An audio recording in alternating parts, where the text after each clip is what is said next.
రాజమౌళి గారిని ముఖ్యంగా ప్రియాంక చోప్రాని చూడడానికి అయితే ఇగోండి ఎలా వస్తున్నారు చూడండి. వీళ్ళందరిని తీసుకురావడానిక ఎందుకు మీలో మహేష్ బాబు ఫ్యాన్ ఎవరు? అదే ప్రియాంక చోప్రాకి ఎవరు ఫ్యాన్స్ లేరా?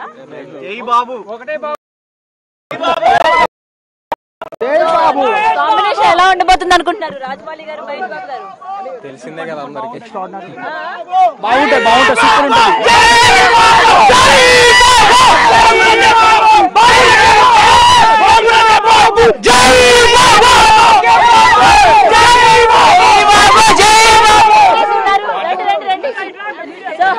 మహేష్ బాబు ఫ్యానా మీరు?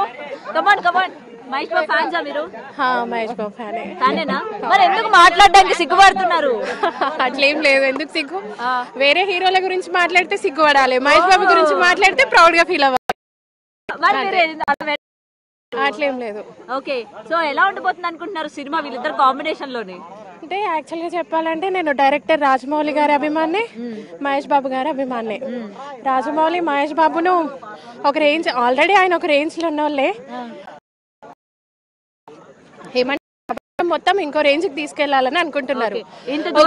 రాజమౌళి గారికి ఇంత మందిని ప్రౌడ్ గా చేసేటట్టుగా, అంటే ప్రౌడ్ గా ఫీల్ అయ్యేటట్టు చేసిండు ప్రతి ఒక్క హీరోని.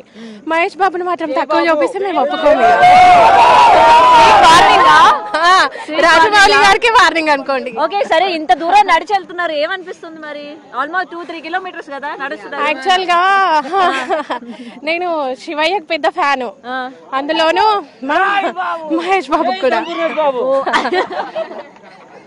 ఓకే, సో వీళ్ళందరూ చాలా హ్యాపీగా ఫీల్ అవుతున్నారు అసలు ఇంత దూరం నడిచి వెళ్తున్నందుకు కూడా. ఇంకా చాలా మంది ఉన్నారు. Hi hi. Okay, so lady fans వస్తూ ఉన్నారు, చాలా మంది చూస్తూ ఉన్నారు కదా. అండ్ 2-3 కిలోమీటర్స్ కూడా నడిచి వెళ్ళడానికి కూడా వీళ్ళు ఇష్టపడుతూ ఉన్నారు. అభిమానం కోసం ఎంత దూరమైనా నడవచ్చు అని చెప్తూ ఉన్న పరిస్థితి మనం ఇక్కడ చూస్తూ ఉన్నాము. అండ్ ఈవెంట్ కి సంబంధించి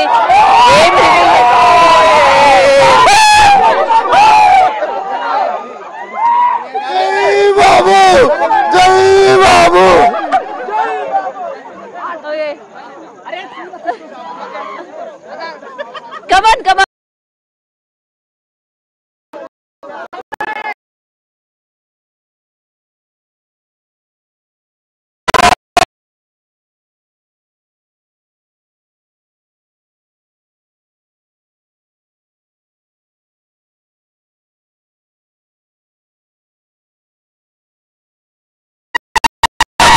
సినిమా పెద్ద హీరో సినిమా.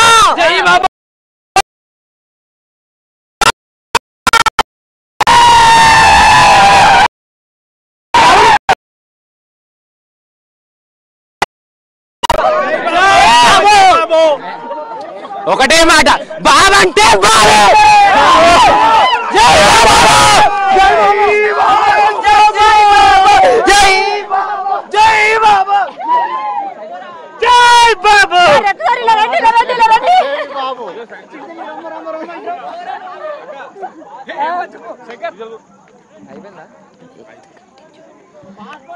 సో చిన్న పెద్ద తేడా లేకుండా ప్రతి ఒక్కరు వస్తున్నారు. అండ్ మీకు పాసెస్ కూడా వచ్చినట్టు వీళ్ళు హ్యాపీగా ఫీల్ అవుతున్నారు. ఎలా ఉంది? షూటింగ్ వెళ్తున్నా. షూటింగ్ వెళ్తున్నావా? ఈవెంట్ కి వెళ్తున్నాం. ఈవెంట్ కి వెళ్తున్నావా? ఓకే, పాస్ ఉందా? పాస్ ఉంది. పాస్ నాకు వద్దులేండి, కానీ ఎలా ఉండబోతుంది అనుకుంటున్నారు? బాబు వచ్చిన తర్వాత అంత ఎంజాయ్మెంట్ ఉందని ఆశిస్తున్నాం. ఓకే, పాస్ నేను చెక్ చేయట్లేదులే, కానీ అంటే మొత్తం చెకింగ్ అంతా కూడా ఏ విధంగా ఉంది పోలీసుల దగ్గర? నిజంగానే పాసెస్ లేని వాళ్ళని పంపించట్లేదా లోపలికి? ఏమో చూడలేదు, చెక్ చేయలేదు. అంత ముందు చెక్ చేస్తున్నట్టున్నారు. ఇక్కడ